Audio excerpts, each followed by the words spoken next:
Bueno, buenas noches.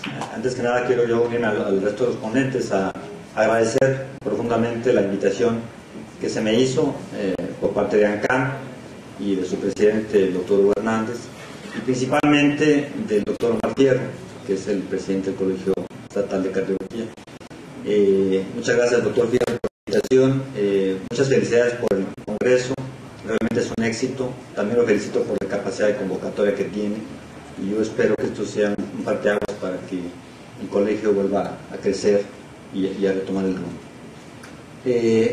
Efectivamente, como mencionó el doctor, el tema último que vamos a tratar pues, es el de la insuficiencia cardíaca. Y como tal, pues todos entendemos que la insuficiencia de un órgano habitualmente es la etapa final, terminal, de muchas patologías que pueden aquejarlo en diferentes circunstancias. En el corazón no es la excepción. La insuficiencia cardíaca forma parte de un drama. Es un síndrome, todos lo sabemos muy claro, es un conjunto de signos y síntomas, en los cuales básicamente lo único que quiere decirnos es de que el corazón tiene una incapacidad para hacer su trabajo.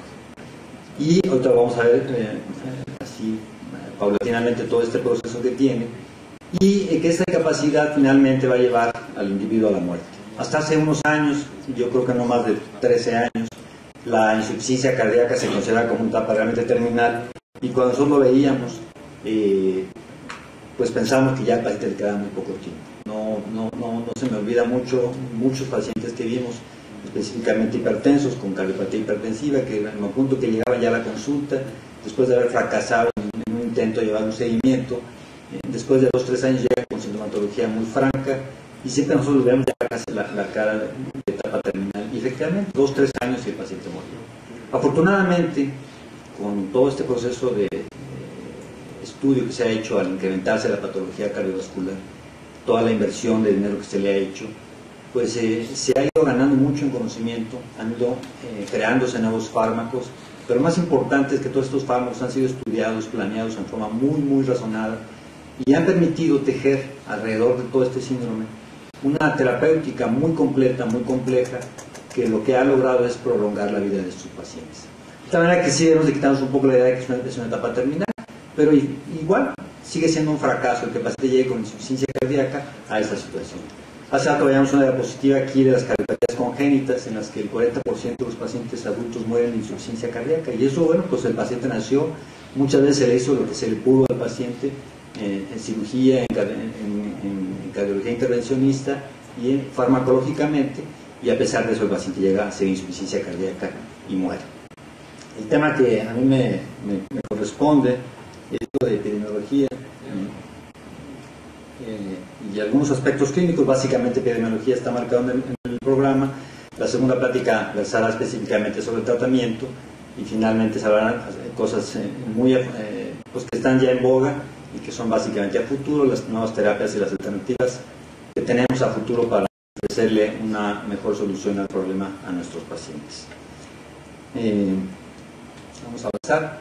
Es muy claro, casi todos los ponentes han hablado mucho acerca de las guías que, con la tendencia actual que se tiene de hacer la medicina basada en la evidencia, han ido creciendo cada vez más, y que su única finalidad, creo yo, es tratar de que todos los médicos nos pongamos un poco de acuerdo, estemos hablando al mismo nivel y entendamos el mismo idioma de lo que estamos hablando. En la insuficiencia cardíaca no es la excepción. Hay unas guías que han ido publicándose desde años atrás, y que las más actuales pues son estas que están aquí publicadas por parte de los americanos, en el caso del American College y del American Heart, y por la Sociedad de Insuficiencia Cardíaca de Estados Unidos, en los cuales no marcan muchas diferencias.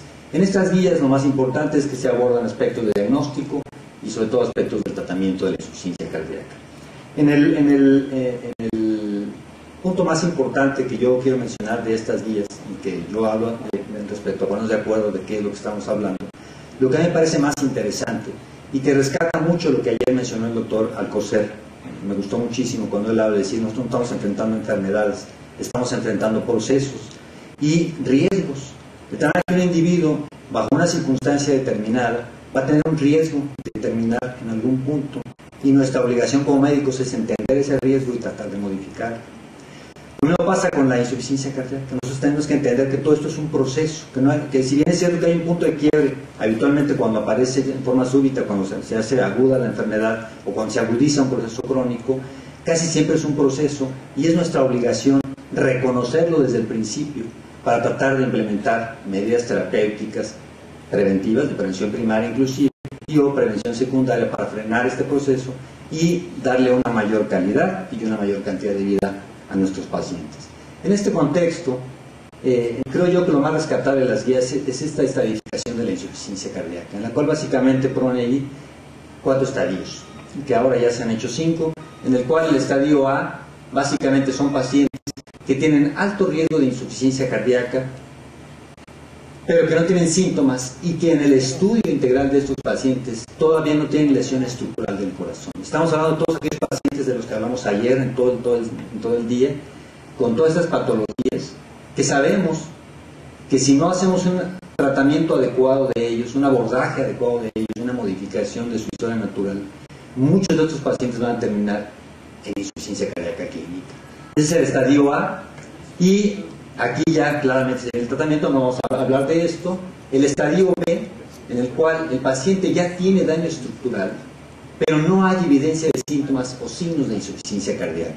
Ese punto es muy importante porque aquí obliga a pacientes que tienen factores de riesgo, pero sobre todo pacientes que de alguna manera tienen mayor factor de riesgo para saber este tipo de alteraciones, como los que han sufrido un infarto, por ejemplo.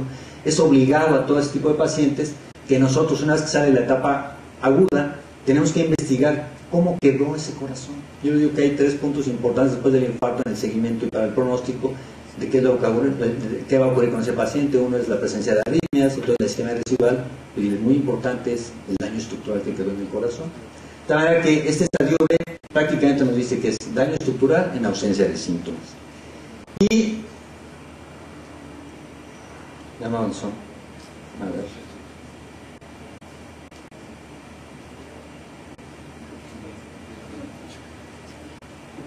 Ya se trabó. Ahí está. Ahí está.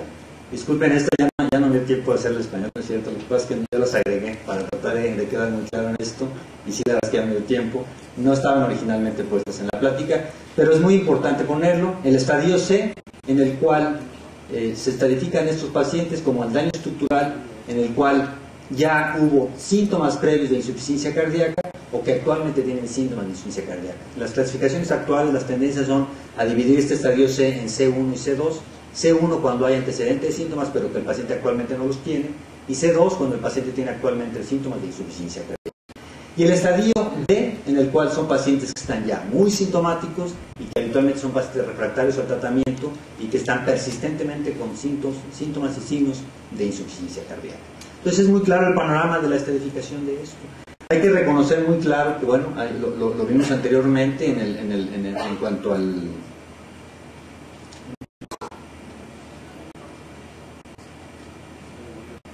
¿sí? En cuanto a los antecedentes que tienen todos estos pacientes, de que en todo este proceso de la insuficiencia cardíaca, el punto medular es el origen que va a llevar a cabo esta enfermedad, esta patología. Hablando ya de epidemiología, nosotros sabemos, y se ha mencionado muchísimo, que en la actualidad esta insuficiencia cardíaca es cada vez más frecuente. Lo vemos de hecho, en algunos hospitales se menciona que es la principal causa de ingreso a departamentos de medicina interna. Y si no es la primera causa, cuando menos, no sabemos que en los hospitales, sobre todo institucionales, un porcentaje muy grande de pacientes que ingresan al hospital presentes por estos síntomas. Y que esta incidencia, esta prevalencia probablemente siga aumentando. Hay algunos estudios respecto a esto y es lo que yo les voy a presentar. Quiero decirles que, siendo esto un síndrome, siendo una condición muy variable en cuanto a su presentación clínica y sobre todo en cuanto a toda su patología previa que esto manifiesta, precisamente esto hace muy complejo y muy difícil hacer estudios epidemiológicos de incidencia y de prevalencia, porque de repente se meten pacientes con ciertos síntomas, que si tienen un poco de disfunción ventricular o no, y la verdad es que no hay estudios muy contundentes así de una aplicación muy clara de conceptos tanto anatómicos como clínicos para poder establecer una prevalencia